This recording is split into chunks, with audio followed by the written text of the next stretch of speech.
Welcome to everyone for this 28th lecture of the series Vijnana Ganga. We have an interesting subject today. You must have read through the newspapers about 3-4 months back that Saraswati Akasha Ganga galaxy has been found out, and one of the pillars of that group is Professor Shaunak Rai Chaudhary. He is present over here. Shaunak Rai Chaudhary is the director of the Inter-University Center for Astronomy and Astrophysics, IUCA Pune, which has been made famous by Professor Jain Narlikar.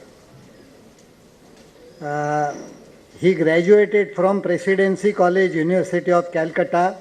After this, he read physics at Trinity College, University of Oxford, and did his PhD in astrophysics at the University of Cambridge. He then moved to the Harvard Smithsonian Center of Astrophysics, Cambridge, Mass, USA, where he was part of the team that built the Chandra X-ray Observatory, now in the orbit. After working at IUCA Pune for 5 years in the mid-90s, Dr. Rai Chaudhary moved back to UK, where he taught at the University of Birmingham, UK for 12 years. He returned to India in 2012 to help rebuild Presidency College into the Presidency University, Calcutta, where until recently he was Dean of Science and Professor and Head of Physics. Dr. Rai Chaudhary moved to Pune in September 2012 as Director of IUCA. His work involves a wide range of topics in cosmology and astrophysics and has worked in almost all branches of the observational astronomy, in particular in optical, X-ray, infrared, and radio astronomy. I request Mr. Sharad Kale to welcome him by giving books.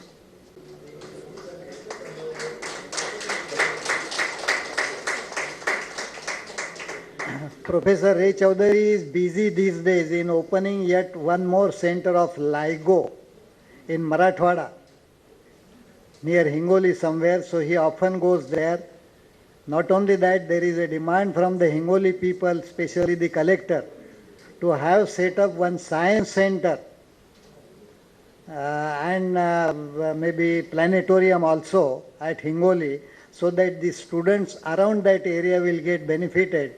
Especially science people have to catch the devotees of various gods. And Aundya Naganath is there very close by, where lot many pilgrims they come. So to engage them on this side also, there is a move from the collector of that area. And Professor Rai Chaudhary is seriously thinking on that, how to develop that particular center. Today he visited Marathi Vignan Parishad and we had lot of discussion on that particular activity. Thank you. I invite Professor Chaudhary now to start his lecture.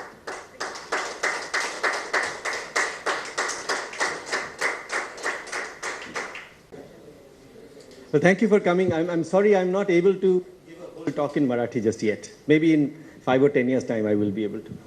But maybe. It's only my second year in Pune. But thank you for coming. I hope you'll be patient with me. So I'm going to talk about some very topical things that we've been doing in IUCA. And one of the things I always try to emphasize when I go to give talks like this, and I give quite a lot of talks to people like you who are not directly connected with scientific research or also in schools and colleges, is to try and emphasize the kind of work that we do in India. Because a lot of people do not often recognize the fact that a lot of world-class science is done in India. And nowadays, and it's all connected with what happens in the rest of the world. And so often the Indians don't get the credit for it. So let me see if I can emphasize the kinds of stuff that we are doing. But one of the good things about this work that I'm going to talk about, and here we are talking about looking at the universe. So I'm a cosmologist. I call myself a cosmologist. What is cosmology? Cosmology is the study of the universe as a whole, the whole Mahavishwa as a system. So that means that we ask the largest questions that you can ask. How old is the universe? Where did it come from? What's going to happen to it? How big is it? And what's happening to it? Things like that. So you can't think of anything bigger than that, right? We are talking of the universe as a whole. And all these questions are connected, as you will see. So if you ask the question, how old is the universe? It is connected with how big is the universe. And then it is connected with what was there in the beginning and how did we get here? That's the whole point, that we are trying to fill in the blanks. To some extent, the beginning of the universe, how it all started, it is actually quite well understood.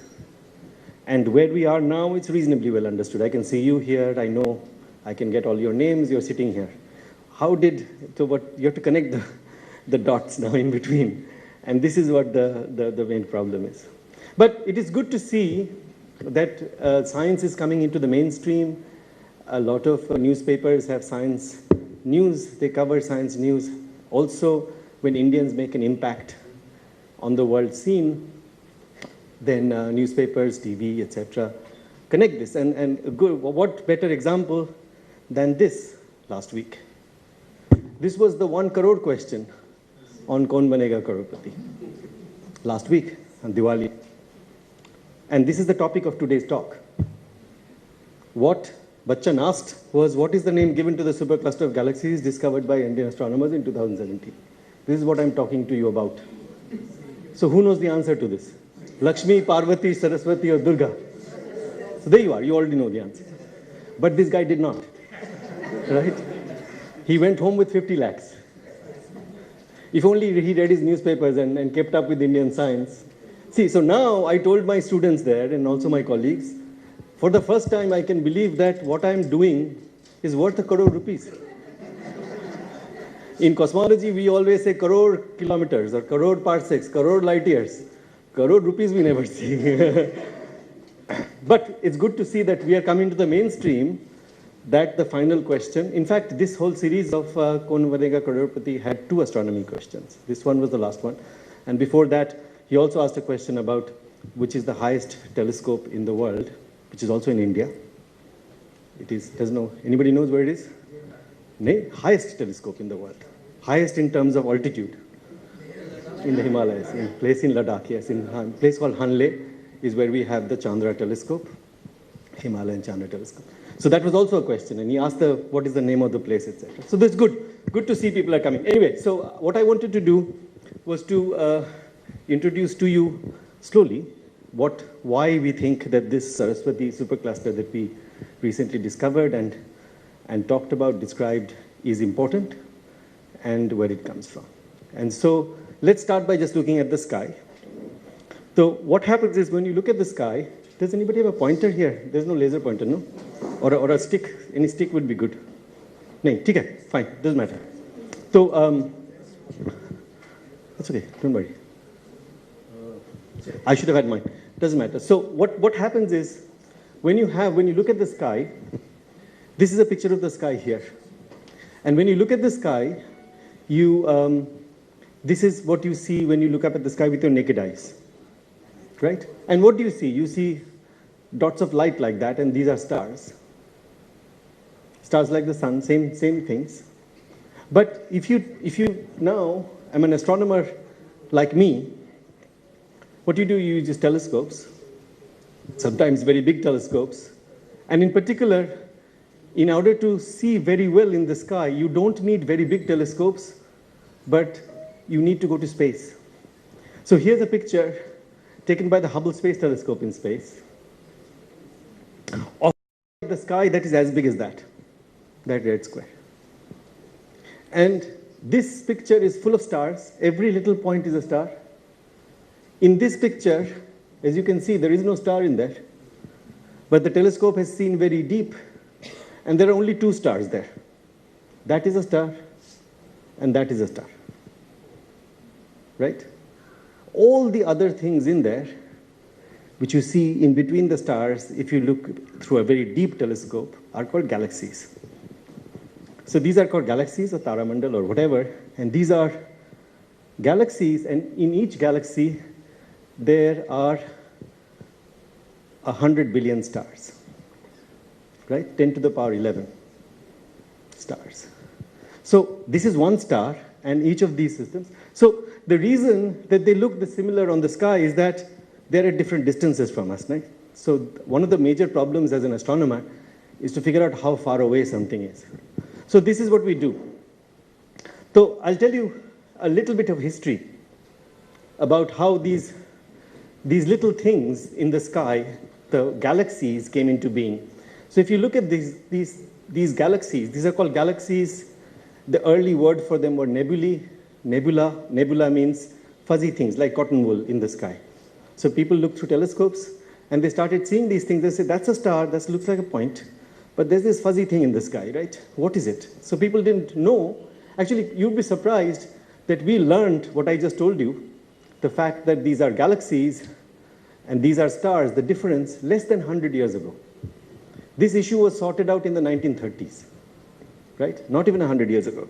But before that, in the late 18th century, these two characters were very important in finding, at least asking this issue. One was William Herschel, working in England. He was not an astronomer or a physicist. He was a musician. He was a church organist.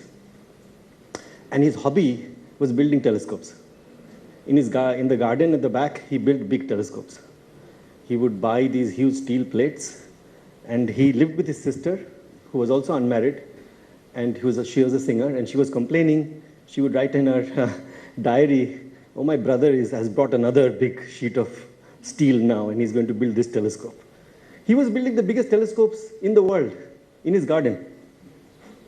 How many of you can do that nowadays, right? So he was building these things, and he built these telescopes and started looking at the sky, and then he looked at some of these things and said, hey, that doesn't look like a star, that's like a cloud. Right? So Herschel did that. Of course, Herschel became famous for something else. Do you know how he became famous? He discovered something. Uranus. He discovered Uranus. And when you discover a planet, you become very famous. Then the king gave him a lot of money. King George III gave him a lot of money. And then he started going away from music and becoming an astronomer. His sister, Caroline Herschel, became a very famous astronomer, of course. Even though she resented that, once the telescopes were made, in fact, she discovered 8 comets. And Herschel didn't discover any single comet. So, things like that. So his sister was also, and then of course later on his son, he got married, he had a son. John Herschel also became a very famous astronomer. So Herschel was looking at these things, and he wrote down every time he saw something in the sky that looks a little fuzzy, he writes it down. So we have the Herschel catalog, which we call the NGC catalog. Now, if any of you are an amateur astronomer here, the catalog of these fuzzy objects that you are more familiar with is by this man called Charles Messier. Messier was in Paris, and he didn't know Herschel. Completely different. And Messier was employed by the King of France to find these fuzzy objects, because what was happening in the King of France had given a prize to people saying, if anybody can find a comet, you will get a lot of money. So people were always trying to look through little telescopes and finding comets, and they thought they found comets. They would send it in, and whatever the person who would give the prize, he would look at it, no, it's not a comet. This is another of those nebulae. They look the same, right? What the difference between comets and nebulae is that nebulae are there, comets move. So the king told Messier, why don't you make a list of things that are not comets, right? So Messier's list is not comet list. So these two actually wrote down exactly the same things, but we call them, that's why nowadays if you name a galaxy, you see it's Messier 1, and then you have NGC something or the other. These are two different people, did the same list. So both of them did this amazing thing. They wrote down a list of lots of these nebulous objects. Now, they had no idea how far away they are. So they didn't know what these are. So they both said there must be 2 kinds of stars. Stars that are twinkle, twinkle, little star, ekdam compact, and then there are the things that look like cotton wool. So I'll give you examples of 4 of them here. And these pictures are now modern pictures, not their pictures. To them, they looked identical. So these are, so you can see Messier 3, Messier 1, Messier 51, Messier 27. So these, to them, looked ekdam identical. And of course, Herschel also discovered all 4 of them. And he had different names for them. Now, with modern technology, I can look at them and I can see that they are not the same. For example, this M1 is something we call the Crab Nebula. It is the remnant now of a star that exploded in 1054. 1,000 years ago, 4th of July, a star exploded. That's what it looks like now. One star, huh? Noted by the Chinese, absolutely. And noted by the Chinese because at that time in Europe, nobody thought that things could explode. They didn't write it down. They were afraid. But the Chinese wrote it down. So this is the Crab Nebula. This is one star, but exploded. That is why it looks nebulous, like smoke. This is a globular cluster, M3. Looks exactly the same through the telescope that these 2 people used. But it has got 1 million stars, 10 lakh stars in it. And it also, and it's far away. It's much further away. So that is why it looks the same size on the sky. And it's just a cluster of stars. It belongs to our own galaxy. This M51 is a galaxy, right? So it has 10 to the power 11 stars. It is even further away. It is outside our galaxy. You can see I've given, this has 32 million light years away. That is 30,000 light years away. That is 6,000 light years away. So you see there are different distances. But to us, it looks the same, right? This is why the confusion was as to what these things are. If you didn't know the sun and the moon are 2 different sizes, you would think they're the same size, they're the same thing, right? Right? Similarly, these things, and this is a planetary nebula, which is a single star, but it didn't explode. What has happened, it's gone so old, its matter is coming out like we lose our hair when we go old. It just loses matter. Stars go old, they lose matter. So it's just become a whole mass of matter, right? So there are different kinds of things, but in those days, they thought they're exactly the same. So this is why people couldn't figure out what is the universe made of. These different stars, if the universe is made of stars, that's what people thought, then there are different kinds of stars. But now we know that actually the universe is made up of things like this. There are galaxies which contain stars. We are in one of them. And stars that we see are in our own galaxy, right? So this is something that you have to understand before I go to the rest. So this is what our galaxy looks like. That's called Akashganga. Akashganga, the Milky Way, is our galaxy. From the side, it looks like a chapati. But if you look like that, you will see these squirrely features, right? So we are not in the center, but somewhere here. That's the sun, and we are going around the sun. And we are one of, 100 billion such stars. We are not even in the center, and we are displaced. Now, you can see that if you look from top, this is of course not a picture, because I can't take a picture of our own galaxy. I'm in it, right? But this is an artist's impression. But we now know that there are these 5 arms like this, and the sun is like that there, and the sun is going round. In fact, it has gone around the galaxy 20 times already. And the galaxy is turning very slowly, and the sun is going around like that in it. And all these stars are. So there are other stars here which are going around like that. Okay, so this is what. And now if I look at the sky from here, this direction, I see lots of stars because I see all these stars there. But if I look through in that direction, what will I see? I will see only huge Ganga of stars, right? Because if I look there, I will see a river of stars. That is why it's called the Milky Way, Akash Ganga. Why is it called Ganga? So here's a picture that I took in Chile. I go to Chile quite a lot because from the southern hemisphere, you can actually look in that direction. From here, the Earth blocks it. From India and from, say, America, England, etc., from northern hemisphere, the Earth blocks this part of the galaxy. So you can't see into our own galaxy. You have to go to the southern hemisphere. So I go to South Africa, to Australia. In fact, I'm going to South Africa next week. And then in Chile, for example, in the Andes mountains, in the middle of the Atacama Desert, that is the best place to do astronomy. Dry, high, right? Himalayas, high but not dry. You have to be dry and high. No. So the place where we go to observe is a place where it hasn't rained for 200 years. So astronomers dream. If you are a farmer, it's not good, right? Astronomers. So here is the Milky Way. This is our galaxy. What we are doing is we are looking from here in that direction. You see, this is the black stuff, that is dust. That is the dust that's left over after the stars were made. It is like my making chapati. I make chapati and the whole kitchen is full of atta, right? It's everywhere.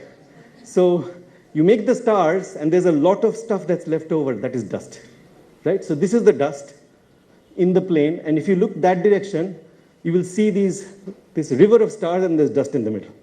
So that's that, right? So this is what you're looking at. This is actual picture. This is not artist impression. But this is a picture you can take because you're inside the galaxy and looking through. You won't see this from India because the Milky Way is below the horizon. And here's a big telescope, and you can see all the dust in there, right? That is the center of our galaxy. So you can see now we are inside a galaxy, and this is what we didn't understand in 1930 or before. Einstein is talking about theory of relativity, 1905, 1915. He doesn't know that we live in a galaxy. This is a very recent thing we learned, right? These two are also galaxies. You don't see these things with the naked eye from northern hemisphere. Like Saturn has moons, the Earth has a moon. Our galaxy, the Milky Way, Akashganga, has moons, moon galaxies, satellite galaxies. Small galaxies go around. We know 53 of them now. And every year we are discovering more and more. So these two were the first to be discovered. If you go anywhere southern hemisphere, you will look up in the sky, you see them. They're there. They're like a cloud. You look again 1 hour later, say the cloud hasn't moved. Right? So these are clouds. These are called the Large Magellanic Cloud, the Small Magellanic Cloud. Magellan discovered these. And so this is a galaxy. So we now know that all stars are parts of galaxies, and we live in a universe full of these galaxies. So galaxies can be, most galaxies, about 80% of all galaxies are like this, flat, rotating very fast, with all these features in them called spiral features. They're called spiral galaxies. And some of them are these are very young. They are full of stars that are forming now, and these are young galaxies. Whereas galaxies that are round and puffy and old, the old galaxies are called elliptical galaxies, about the other 20% of galaxies. And the interesting thing is, galaxies interact a lot. You won't see two stars colliding, very rare. I mean, this LIGO, he's actually bringing you the rare events of stars colliding. Galaxies interact. Galaxies don't like to live alone, like human beings. They live in groups, pairs, groups, and they interact a lot. They actually go and merge with each other and form bigger galaxies, right? And things like that. So there's a lot of, and we use very violent English terms to sometimes describe them. We say we harass each other, or they cannibalize each other, things like that. Okay, so galaxies, remember that, that's very interesting, because galaxies actually merge and become bigger galaxies, and bigger and bigger and bigger.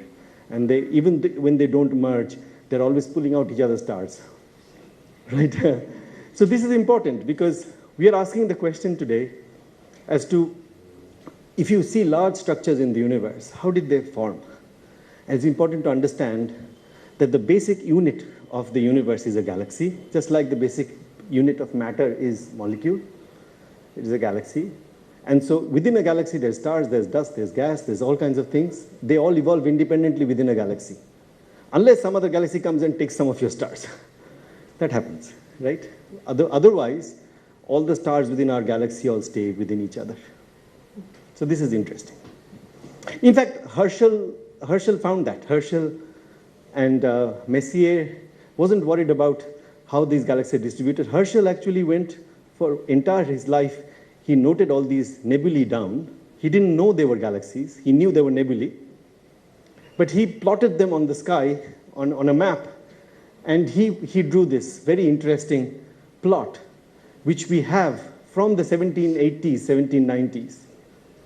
This is a modern plot, but this is not his hand-drawn. But he noted this. What he said was that here, each little point is a galaxy, or in his word, nebula. And he said that if you plot them, you see a structure like that. And he called it the Milky Way of nebulae. Very interesting. And he also said, you see, this part you don't see because this is obstructed by our own galaxy. This is the Milky Way of stars. That's the Milky Way of nebulae. And he said it's in a different plane, which is interesting because I'll show you, we now know that we actually live in a plane of galaxies. He had already found that. So, till now what I've told you is that if you were William Herschel or Charles Messier or one of the peoples observing the sky in the 18th century, 19th century, there was no way for you to figure out how large the universe is or what is the nature of the distribution of stars in the universe. In fact, till the 1930s, most astronomers believed the universe is made up of stars. So universe is one galaxy and it's all made up of stars. It's only in the 1930s when, and that story I won't tell you, when Edwin Hubble started measuring the distances to these galaxies, then we figured out that things that are fuzzy objects that Herschel found, which are galaxies themselves, they are all full of these same types of stars that we live around. They are very, very far away, and the universe is so much bigger than we thought before. You see how our perception changes. And the reason we didn't know all this was that we couldn't measure the distance to things. Just like, as I said, if you don't know the distance to the sun and the moon, you'll think it's the same thing, because it's exactly the same size on the sky. Similarly, as I showed you, some of the stars and some of the galaxies are the same size on the sky. And for a long time, people believed they're the same thing. So now, we've now come to a phase where we can study the universe knowing the fact that all these galaxies are distributed everywhere. So what we know now, I told you galaxies don't like to live alone. In our case, our galaxy has a companion, which we call the Andromeda galaxy. And if that is the Milky Way, that is the Andromeda galaxy. It looks very similar to it. And it's got all these little satellites all around. And they are actually falling towards each other. In fact, in another 4 billion years or so, they will merge to become one galaxy. Don't worry, because that's a long time from now. You won't live till then, right? But even then, we know that they're about to merge, but they're in a little group. We call it the local group. So we know locally, there's a group of galaxies, 2 big ones and little tiny ones, small little tiny ones. We have a huge amount of people now coming in. Let them come in and sit. I'm not sure what they're going to. I can't start my talk again. Good.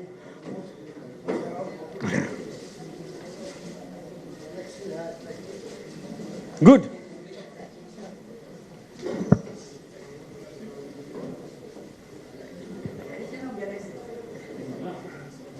Well, I think these are stars falling into our galaxy.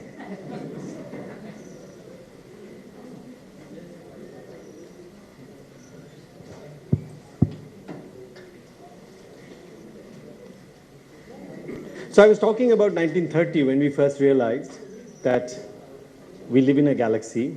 Our star is part of a galaxy, which we called Akashganga. But there are many galaxies now, and we now know there are billions of galaxies. There are 10 to the power 10, 11 galaxies in the universe. Loads of them. And the universe is so much bigger than we thought before. Now, fast forward to 2017. This is our view of what the universe looks like now. How are the galaxies distributed in the universe? The surprise is that they're not distributed uniformly. They're distributed in structures like this. So what happens is that it's very interesting that there are filaments like this. We call this the cosmic web, as if it's a spider's web. It's a web-like structure. And the cosmic web and galaxies dot. So this is a simulation. This is, again, not a real picture. It is very difficult to take a picture like this. But they're dotted like this. All these little points are galaxies, right? And then where the strands or the filaments of the web meet, these are called clusters of galaxies. You will have hundreds or thousands of galaxies in one. This is almost like cities connected by highways. And you have galaxies form in one of these things, and they travel down the highway into their nearest, maybe little town, which we call group of galaxy. So that's probably a little group. That's a town, maybe, or a village. And then they travel down into these big clusters, which we call clusters of, and these are like cities, and they can have thousands of galaxies in them, right? And they're connected like these highways. And in between, there are these empty areas, which we call voids. There are almost no galaxies in them. And now the challenge to us cosmologists is to figure out how that happened. Why? Why did the universe end up this way? And what is that telling us about the way matter is distributed in the universe, how things go? So this is a big challenge. I don't know the answer to this, so I'm not going to give you the answer to this. But this is really an observation. Observation is, now we know that we live in a galaxy around a star, but they are distributed like this. We also know another very important thing that has become apparent to us in the last 20, 25 years. Again, I'm not going to give you a lecture on that because that's the subject of a different lecture. I can come back next year and tell you about it. And that is, what is the universe made of? And this, if you're paying any attention to astronomy, you will see that this is a very, very surprising discovery. And I'm just going to put this up as a slide, but not go into explaining it. And that is, the universe is made up of not what makes us. See, we are made up of proteins. Proteins are made up of things like carbon, hydrogen, oxygen, phosphorus, nitrogen, sulfur, things like that. Things you see in the periodic table. So the periodic table has, all these elements that you read about. All those things are made up of protons and neutrons. This is what I call ordinary matter. Protons and neutrons making up in various combinations different elements. The main surprise to us from the 1970s and 80s was to realize that that entire ordinary matter, things we are made of, and we are so vain, we think we rule the universe, we make up everything, right? We are the center of the universe. What we are made of only is that little bit of the universe. It's only 5% of all the universe is made up of what we are made of. Right? By we, I mean tables, chairs, this house, Earth, sun, galaxies, everything. The surprise is the rest of the universe is made up of something that is completely different, not any of the elements you see in the periodic table. And that is this red bit. This is matter. By matter, I mean things that have gravitation, things that pull each other by the force of gravitation. It is matter. You can weigh the matter, and you can weigh it in kilograms, right? But this matter, which makes up most of the matter, is called dark matter. It has no light, and it is made up of particles which we have never discovered yet. But we can feel their presence through gravitation. We don't know what it is. But we know it is not protons and neutrons. We know it is not in the periodic table. It is not sulfur, it is not hydrogen, helium, etc. But it is there, and it causes gravitation, and it pulls everything. So when I show you these big pictures of galaxies, all this is full of dark matter, and we are sitting in it. But most of the matter you don't see. It is holding us together through gravitation. It is what holds us together and allows us to form, allows stars to form. Stars wouldn't have formed if the dark matter was not there, because that provides the gravitation to put the stars together. But it doesn't do anything. It is just there. Right? That is very interesting. And this is a very recent discovery in the last 20, 30 years. We know that most of the matter in the universe, 80% of the matter in the universe is made up of dark matter, and they're particles which gravitate, but they're not the same as and that's all there. We don't know whether there is dark matter in there, but there is no light in there. We believe that where there is dark matter, there is light, because stars form inside the dark matter and give light. Right? So nobody's proved this yet, but our guess is that these big areas of emptiness also doesn't have dark matter. It's just empty. And where there is dark matter, there is light matter as well. Matter that forms stars and gives light. Because you have to collapse to form stars and have nuclear reactions in it and give light, right? So, and then, as you know, the Nobel Prize given recently for this, there's the realization that 70% of the universe is not even matter. It is called dark energy, and it is something that not even pulls but pushes. And this is what is making the universe expand and accelerate. I'm not going to go into this today. That is not the subject of my talk. But I have to tell you that because that is a very important element of the discovery of Saraswati. And that is this dark energy fills the universe. And so 25% of the energy of the universe, matter and energy are the same, E equals mc squared. That everybody understands.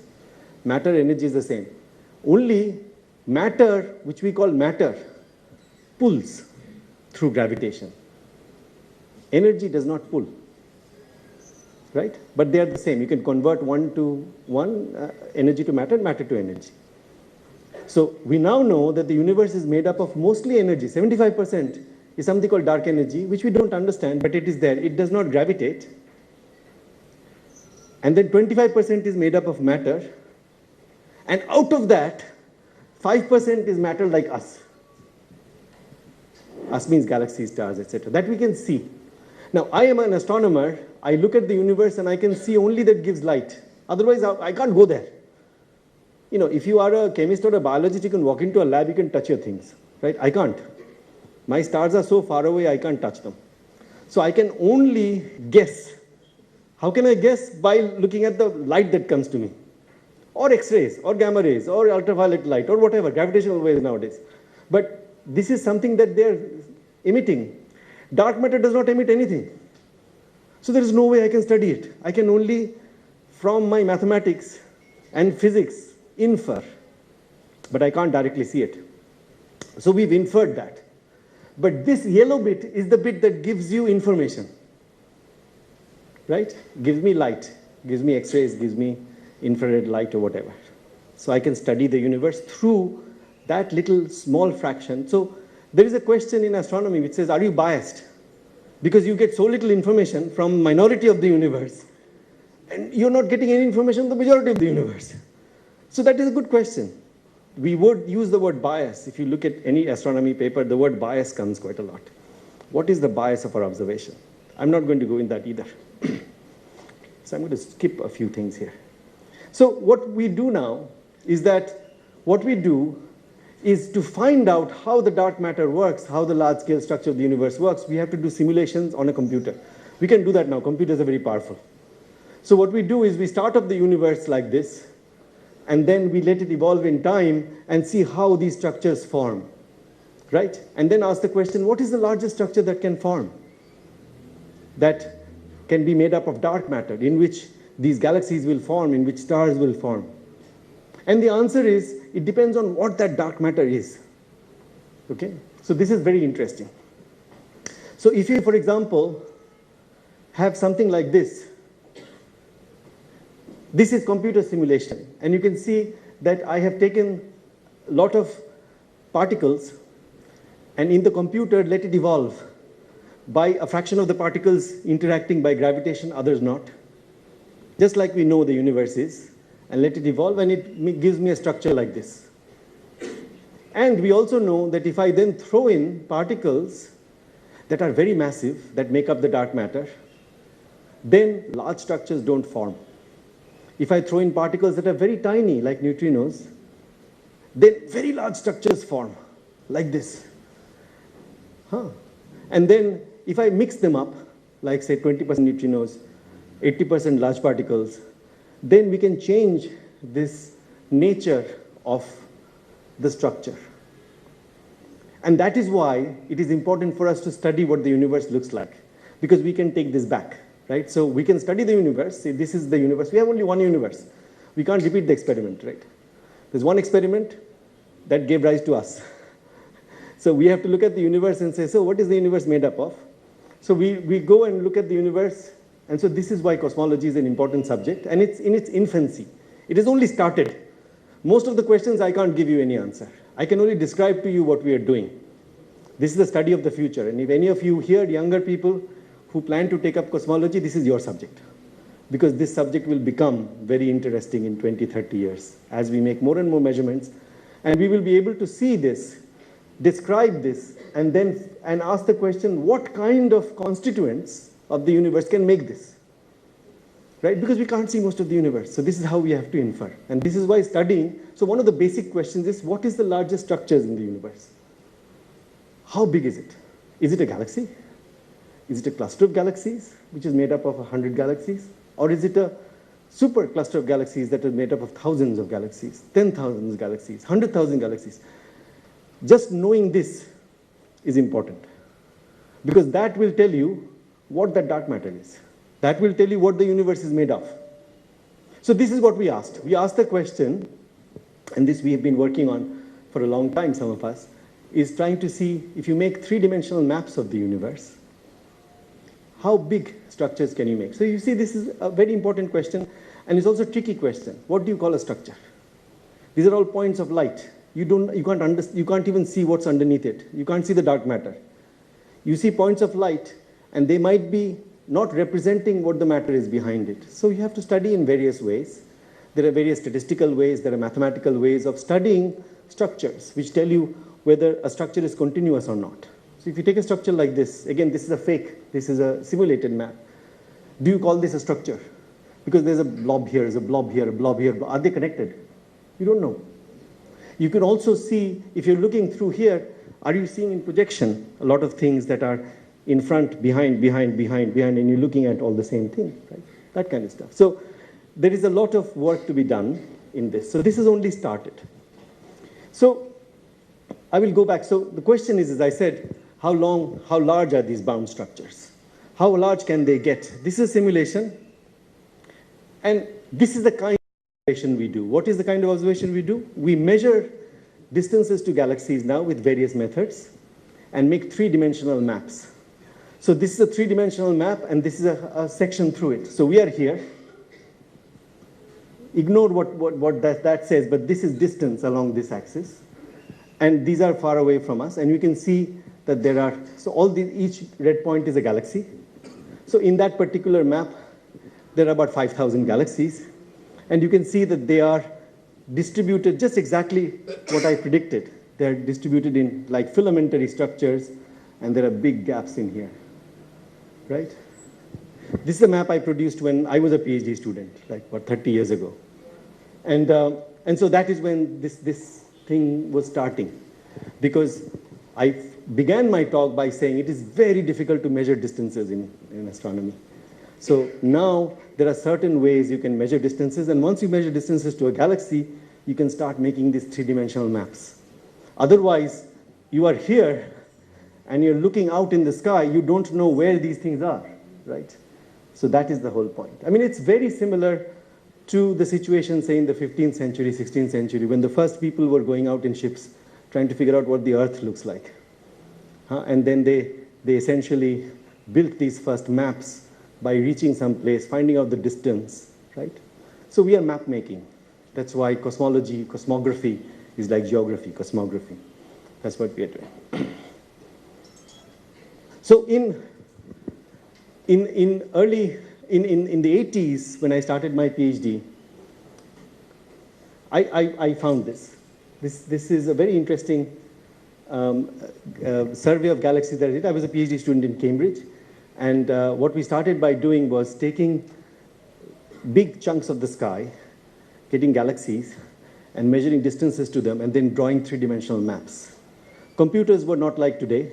You remember, there are many people here from my age, where the computers used to be these huge things, which were as big as buildings, and you didn't have graphics displays. And so you actually ran a program, and then you then had a plot, a pen plotter that used to plot like that, and things like that, right? So even then, we were trying to figure out what this three-dimensional universe looks like. And I discovered this thing, which I call the Shapley supercluster, which has about 10,000 galaxies in it. And it's a big chunk, and it has all these cosmic wave filaments that come into the clusters, and there are 40 different clusters in this. I named it after Shapley for the following reason. I don't know whether I have a plot here that shows you. I don't think I do. Anyway, so this is when kind of this subject starts. Shapley was the person, Harlow Shapley in the US, very interesting person, who actually found the concept of the galaxy. The word galaxy comes from Shapley. He was an astronomer at Harvard who first figured out that we live in a galaxy, this concept that I showed you. And what he was doing in the 1930s after discovering the concept of the galaxy, he was doing exactly what I said. He was trying to make maps of the sky. And in the mid-30s, he gave up this project. That is because we actually have the equipment to do that. Now we do. But there was another reason for it. What he was doing this, they had a telescope in South Africa in which he was taking these plates and then looking at, but he couldn't measure the distance of the galaxies. So he had some crude measure of distances. And he had very large number of women students who worked in Harvard. Across the street, there's a college called Radcliffe College, a women's college. Every woman undergraduate there who was interested in astronomy was employed by this group. There's a very, very interesting book that has come out called The Harvard Computers, which you can actually read now, the history of these. They made some amazing discoveries, these women. So they were given these pictures of the sky, and they were asked to make maps. And the leader of them was a woman called Adelaide Ames, who produced these amazing maps of the sky, of the southern sky, from these South African plates. And then Harlow Shapley, who was the head of department, stopped that project because Adelaide Ames, at the age of 29, died. They went off to a picnic, she drowned and she died. So he was so emotionally attached to her and the project, he just wrapped up all the plates, put it in a cupboard and abandoned the project. But before that, he had actually found this kind of structure on the sky, and he had remarked in a paper in 1932 that I see the largest concentration of galaxies in this place. He'd already figured out these are galaxies. I think this will be very important. Full stop. After 1932, nobody had.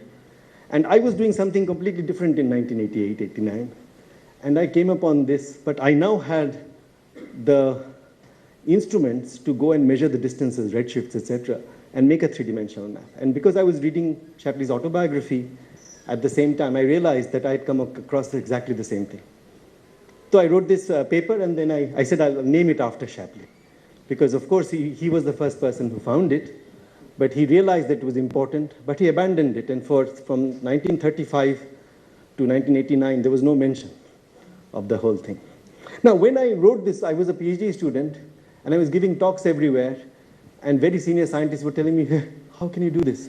There cannot be a structure in the universe that has 10,000 galaxies. Impossible. Because at that time, the dark matter theory was that the universe is made up of very, very massive dark matter particles, much more massive than the proton. And when people did the calculations of what the structures will be like, it said that you cannot have structures much larger than clusters of galaxies, maybe a few hundred galaxies. It is impossible.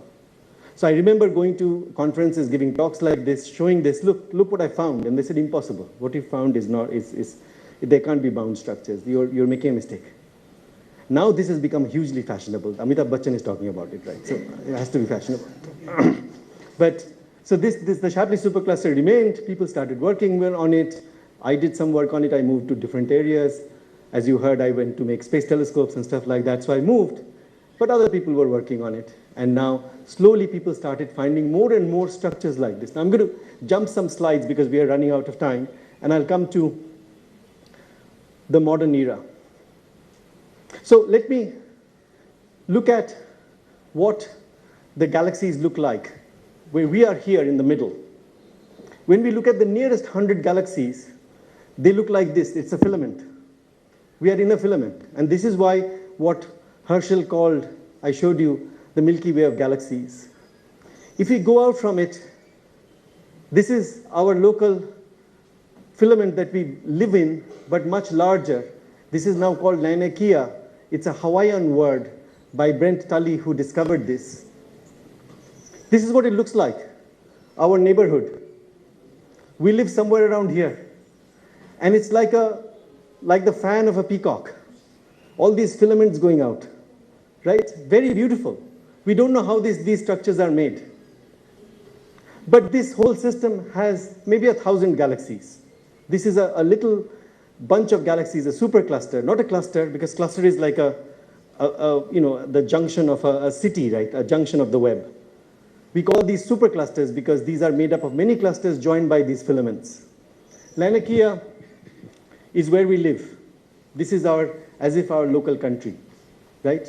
We live in a galaxy, the Milky Way, which is our city, and then that belongs to the country in the cosmic sense, which is the Laniakea supercluster, right? So this is what we know as, and very similar. I'll bring this up again. If you remember Herschel's plane, this is what we are seeing, the central portion of Laniakea. These are all galaxies, right? But this is not as big as the Shapley supercluster, which I showed you, which has 10,000 or even 20,000 galaxies. So there are structures that are much bigger. And I'm telling you this because this, as I said, is very, very important.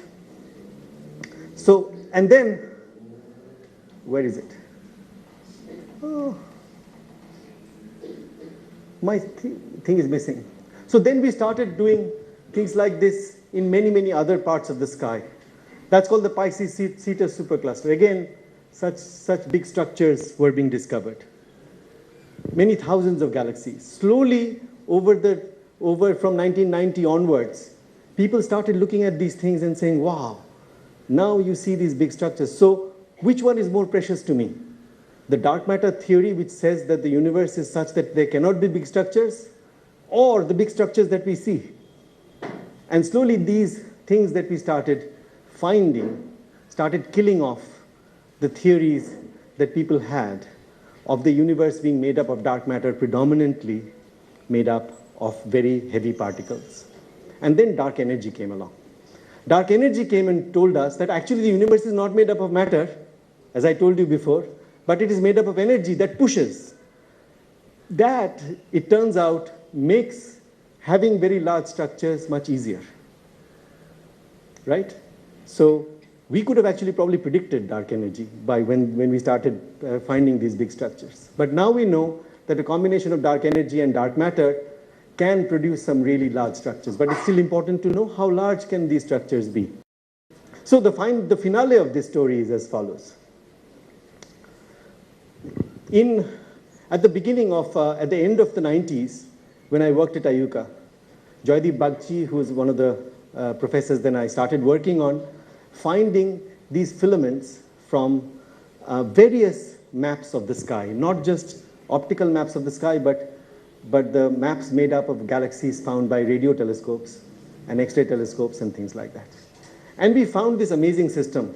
We wrote a paper on this about in the early 2000s, where you can barely see the galaxies. You can see the galaxies there. There's a filament like that. There's a filament like that. But remember, when you see galaxies, you're seeing the tips of icebergs to some extent. You don't know what's underneath it. We turned an X-ray telescope, which is now up in the sky, called Chandra, which I was responsible to some extent in building. And we found that this whole place, same scale, is full up of very hot gas. This whole place, right? The temperature of this gas is 10 to the power 7 degrees. Very, very hot. You can only have that kind of hot gas if it is moving around in a very, very massive kind of pot, massive confinement. This is dark matter. So we can actually measure the amount of matter that there is in this area by looking at how hot this gas is. So we started measuring this and then realized that there is a lot of matter there that we are not seeing. And we made a measurement and found that actually this is a road like that, this is a road like that, this is a road like that. And along this, galaxies are coming and colliding with each other and producing structures like this that we see in radio and in X-rays. So we put together radio telescope, X-ray telescopes, and these optical telescopes to figure out what is in there, because each one of them gives us a different view of the universe. What these pictures tell you, when you see these pictures are optical pictures, they give you where the stars are. No. So what is the temperature of our sun? Our sun is 6,000 degrees, right? So when you see, our eyes are sensitive to light that comes from things that are a few thousand degrees hot. If I turn off the light in this room, I won't be able to see anybody here, because your temperature is 300 degrees Kelvin, right? Humans are 300 degrees. You're giving out light. Every one of you is giving out light of about 100 watts. But it is coming out in the infrared. That is why cats can see you in the dark. Dogs can see you in the dark. Some snakes can see you in the dark. I can't see because my eyes are not infrared sensitive, right? The colder you are, the more red you are. So infrared is very red, and that is because the heat given out by humans. So if you become a few thousand degrees, you're giving out light. So if I actually raise your temperature to a few thousand degrees, you will give out light, but I won't do that. Please, no. This thing is giving out X-rays. It is a crore degrees hot. 10 to the power 7. And within it are hundreds of galaxies. So it's huge. These things we started discovering when Chandra went up. We can't see them from the ground because the atmosphere absorbs all the X-rays. So you have to send up a space telescope. And we started finding this. So then nobody could question us anymore that we are finding these huge structures. We can measure the mass of this structure from this and say, what can produce such hot gas? There has to be a lot of gravitation there, lots of matter there, lots of dark matter. I can make a measurement of that. And then we started saying, so then Joydeep and I said, okay, we are looking at I think we are looking at the center of a big network. What if we zoom out? What will we find? So from 2001, we started zooming out of this and looking at nearby structures to see what was there. And then I'm just going to go up a little more. We started finding things like that. We started finding other things which were like that. You had lots of galaxies which had structure in them. Yeah, and we realized that this is part of a much larger structure. Okay, so this time I said, I'm not going to name it after an American astronomer. Let's see what we find. So this is what the end was. So this is about 15 years of work.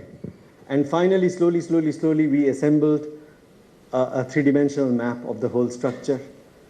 This is, again, in the same way, we are here and we are looking out. Shapley would have been somewhere here. This is much further away. This is about 6-7 times further away than Shapley. And it's much bigger than Shapley. It's got more than 10,000 galaxies. It's got about 40 clusters.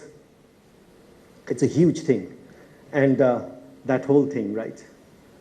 Now, this plot that came out in all the newspapers was made by Shishir, one of our students, who actually what he did was painstakingly, he took pictures, actual pictures of 10,000 galaxies that are in there and stuck it in there.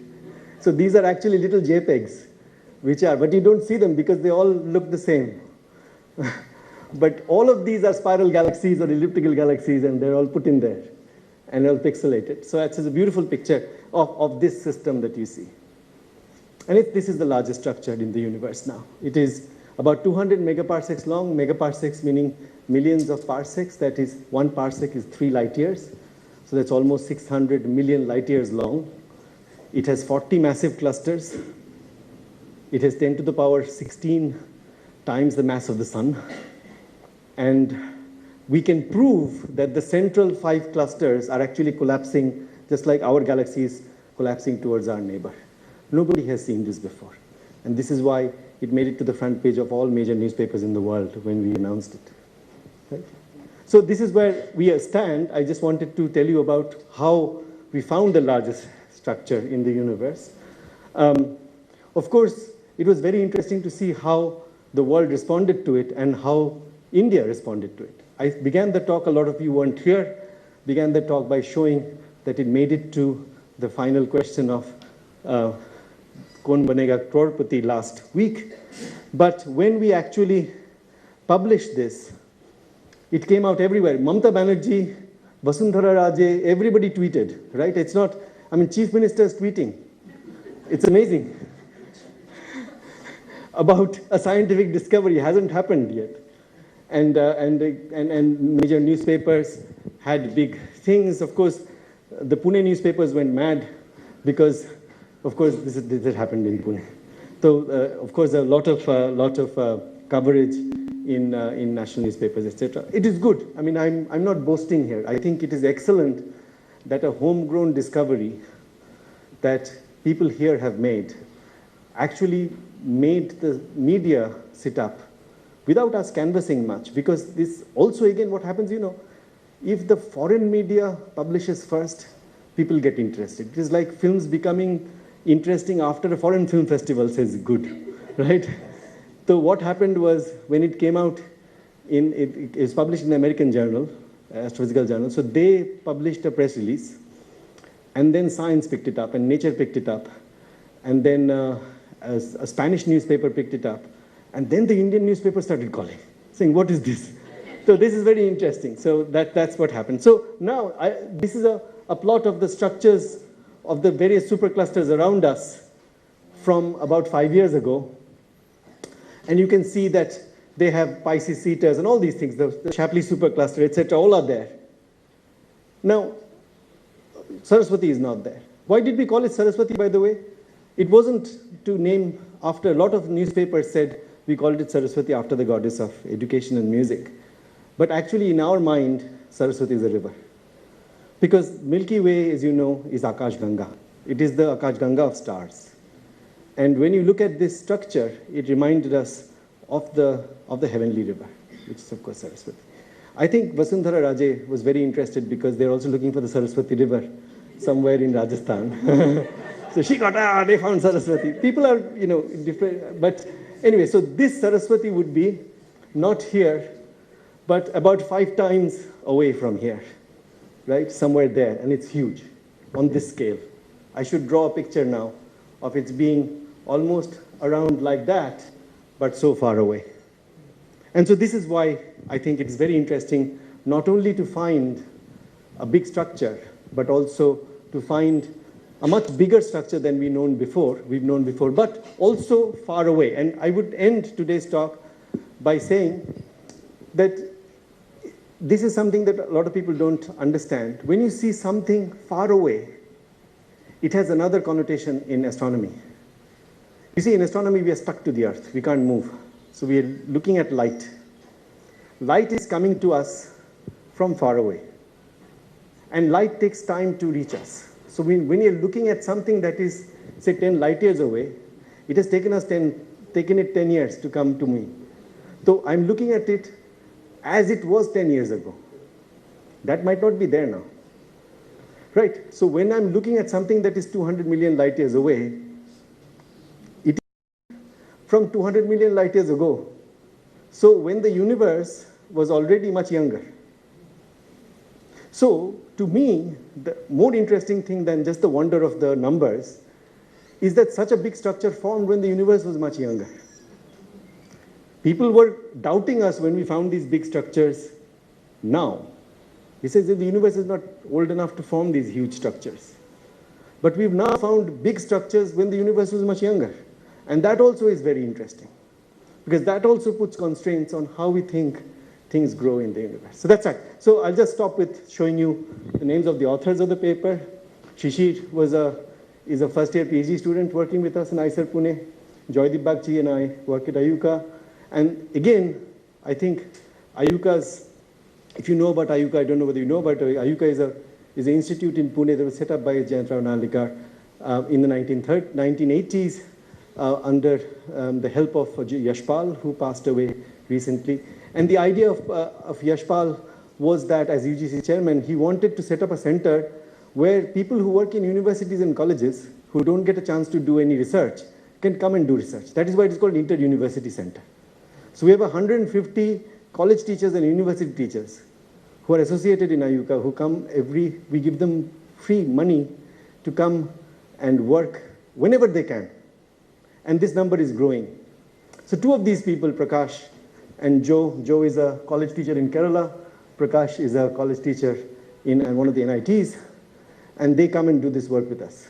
And so the fact that they did such a great work with us, and Pratik is also one of our students who's now gone to Netherlands. So together with it, it's a completely homegrown project, and we finally made it to the Amitabh Bachchan's Kaun Banega Crorepati. I think as I said, I'll never get that crore of rupees, but at least somebody was given the chance, he actually failed to answer the question. I'll stop there. Thank you.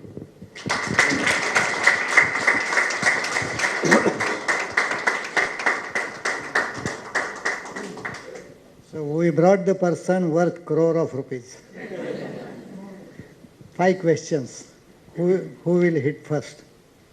Yeah, I'll bring up the Crorepati picture because a lot of people here didn't see it. Yes, questions. Yes. Yes. Here is the person. Yes, Please ask. Huh? My question is, gravitational attraction is very well known. What about gravitational repulsion? Any evidence? No, not at all. No, I mean, that's an interesting thing, of course. I mean, there are, as you know, there are 3 kinds of forces in the universe. The electromagnetic force, which is both repulsive and attractive.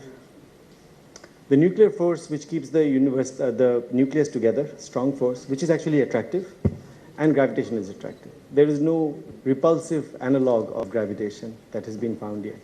So that is interesting. That is why we haven't been able to combine all the forces, because we haven't been able to figure out why electric forces and magnetic forces repel, but mass doesn't.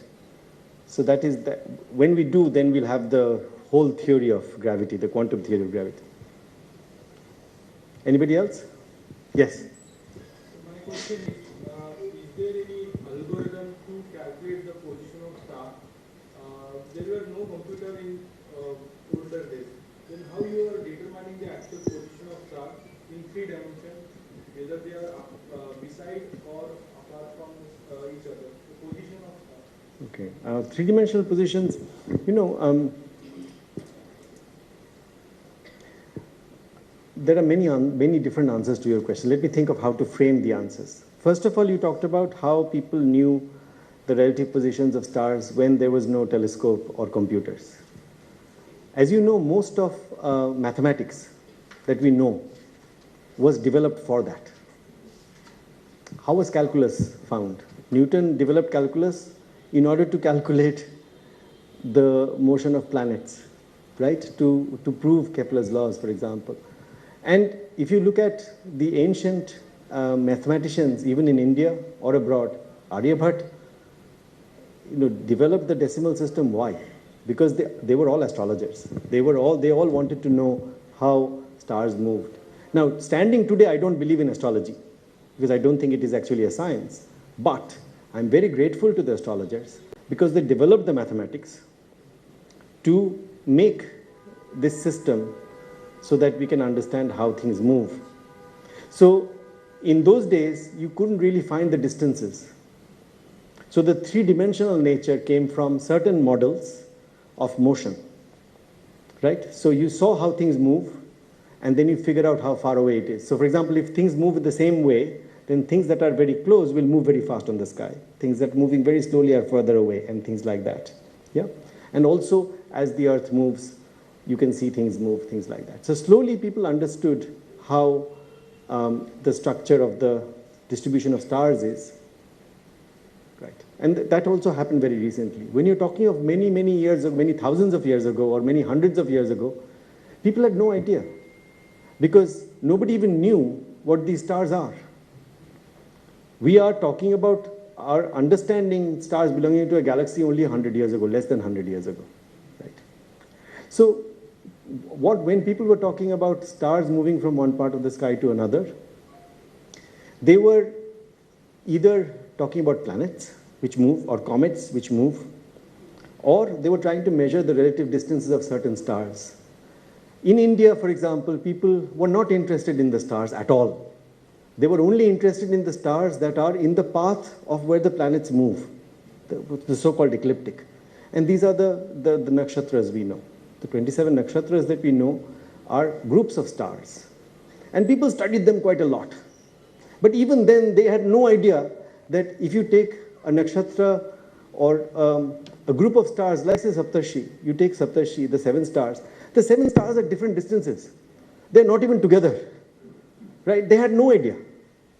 So when you are saying that, how people did before computers, they had no idea. They had some idea of things moving in the sky, comets moving, planets moving, and that they developed some mathematics to find out. So, for example, people could accurately find out when the Grahan will happen.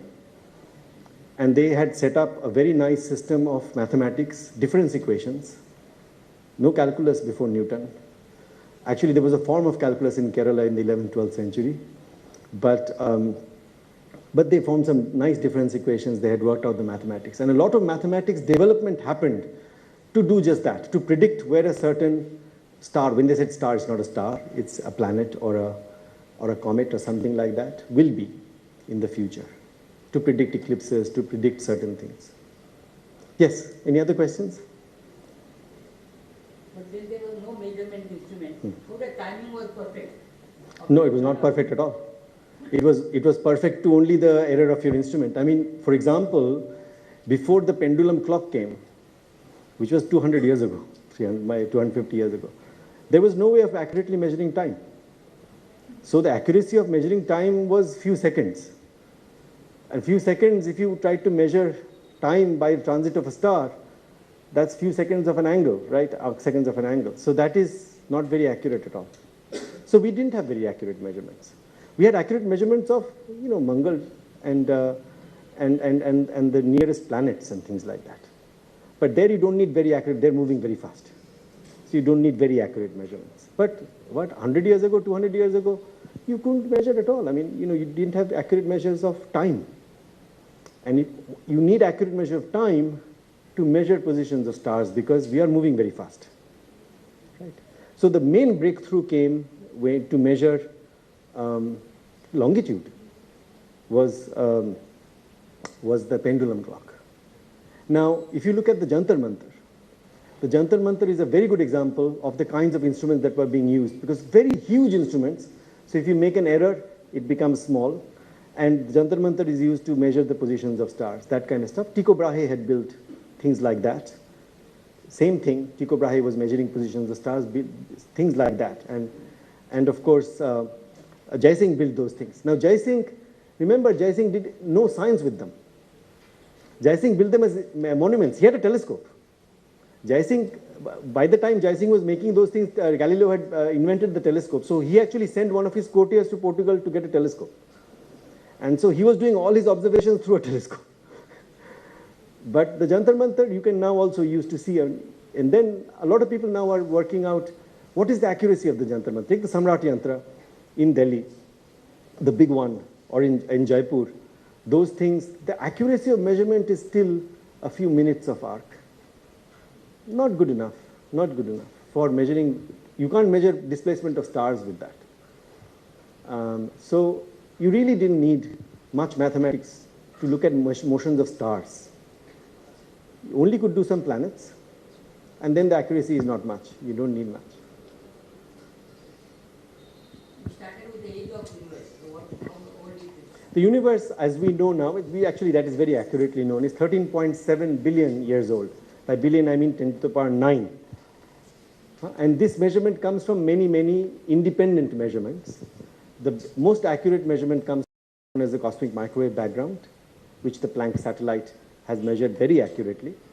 And that is the age of the universe when the universe started, which means that when all the current energy that you see in the universe now has its origin. And that is quite well known. I mean, that is not going to change. The error on that is very small. When I started as a student, that number is uncertain by a maybe factor of 30%. Now the error on that is 0.03%. So that is very well known. Anybody else?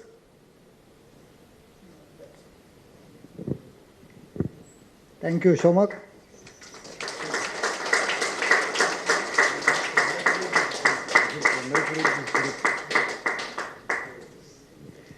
Let us clap for the entire group that he showed to us.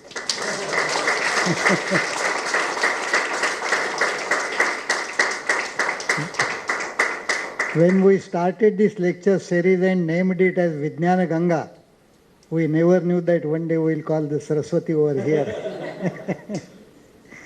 Anyway, thank you once again. And our next lecture will be on 17th of November, that is the third Friday. and Mr. Achyut Godbole will come over here and he deliver the lecture on information technology. So all of you, especially the computer boys all, your maestro is coming over here to deliver a lecture. Please attend. Thank you.